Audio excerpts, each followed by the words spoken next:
Donc là, on se trouve sur une fiche qui demande une validation vidéo. Dans cette vidéo, je vais vous montrer comment vous allez pouvoir réussir cette vidéo d'établissement le mieux possible. Je vais vous montrer tous les éléments pour que ça puisse se passer de la meilleure des manières. Dans ma dernière vidéo, je vous ai montré ici les 3 choses qu'attend Google. Donc la première chose qu'attend Google, c'est vraiment d'afficher les environs tels que les panneaux de signalisation ou les entreprises environnantes. Ici, ça va être important de montrer votre nom d'entreprise imprimé, que ce soit une pancarte ou peu importe. Et en dernier point, ici, vous allez devoir prouver que vous êtes autorisé à représenter cette entreprise. C'est-à-dire, pour cela, il va falloir avoir votre cabis d'entreprise avec votre nom et prénom et ensuite votre carte d'identité, permis de conduire ou passeport. Je vais vous montrer tout ça en vidéo tout de suite pour que vous puissiez avoir une idée de comment créer cette vidéo pour que ça se passe le mieux pour vous. Alors, je vais maintenant vous faire la validation vidéo. La première chose, ça va être de montrer les environs, vraiment montrer la ville pour que Google puisse reconnaître avec Google Streets la ville et que la ville matche bien avec l'adresse qui a été renseignée sur la fiche d'établissement. Le point suivant, ça va être de montrer les numéros aux alentours.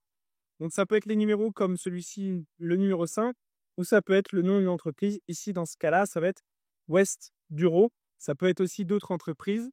Ici, aux alentours, vraiment prendre son temps.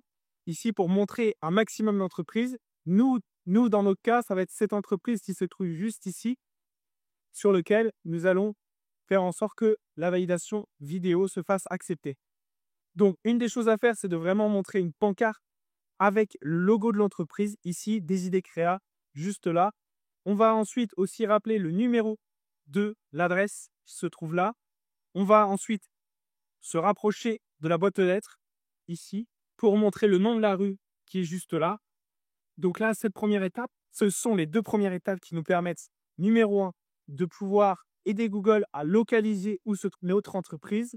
Et le point numéro 2, c'est que cette entreprise se situe ici. On va ensuite, avec notre clé, déverrouiller la porte qui se trouve là. Ça peut être aussi tout à fait un véhicule sur lequel vous allez pouvoir déverrouiller la porte.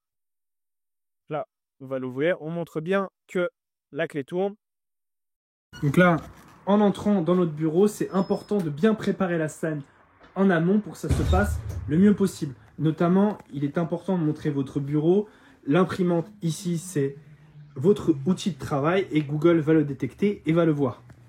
On va ensuite passer au niveau des documents.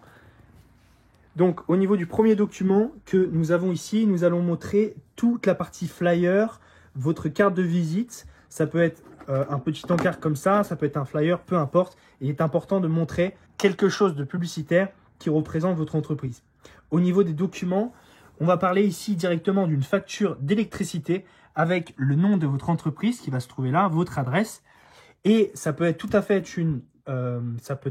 être une facture d'électricité, mais ça peut aussi être une facture de votre box internet ou ça peut être une facture de gaz. Mais c'est vraiment pour prouver que vous êtes tout simplement un justificatif de domicile. On va passer maintenant à la chose suivante qui va être de prouver que votre entreprise appartient à vous. Donc là, sur votre cabis, il va être écrit votre nom et prénom. Il faut que ce nom et prénom matchent avec votre nom d'entreprise qui se trouve là. Et pour cela, vous pouvez tout à fait, et même je vous recommande d'avoir votre pièce d'identité ici. Donc ça peut être carte d'identité, ça peut être permis de conduire, ça peut être passeport, peu importe. Il faut que votre nom ici, qui est sur votre cabis, match avec le nom sur la carte d'identité. C'est un des problèmes les plus récurrents que je vois lorsque j'accompagne des entreprises pour les aider avec leur validation vidéo. On est 3 jours après, la cliente vient de m'appeler, la validation vidéo a été acceptée. On va voir ça tout de suite ensemble. Alors, l'ordinateur. Donc là, on voit bien que la fiche a été validée. On voit le petit bouton bleu ici. On va vérifier tout de suite si la fiche a bien été validée et visible maintenant sur Google. Donc on va se mettre en navigation privée ici et on va taper graphiste Craponne. Voilà, donc là j'accepte ici. Et on voit bien que dans entreprise, la fiche est maintenant en position numéro 1 et que la validation vidéo a bien été acceptée, que la fiche est validée et que c'est tout bon, c'est terminé. Si vous avez besoin d'aide avec la validation vidéo, que ça ne marche pas du tout, vous avez tenté plusieurs fois, je peux tout à fait vous accompagner. Vous avez un lien dans la description de cette vidéo et je pourrais vous accompagner personnellement pour vous aider à réussir cette validation vidéo le plus rapidement possible pour que vous puissiez être tout simplement réapparaître. Et ensuite, je vous aiderai à optimiser votre fiche Google My Business pour que vous puissiez être dans le top 3 pour le mot-clé pour lequel vous voulez être bien référencé. Merci beaucoup d'avoir vu et regardé cette vidéo. Je vous invite fortement à vous abonner à cette chaîne YouTube pour ne pas rater les prochains contenus concernant Google My Business. Je suis vraiment expert Google My Business et je peux vous aider à faire décoller votre entreprise dans le top 3 pour vous permettre d'avoir beaucoup plus de clics et d'appels. On se voit dans la prochaine vidéo. À bientôt. Au revoir. Merci.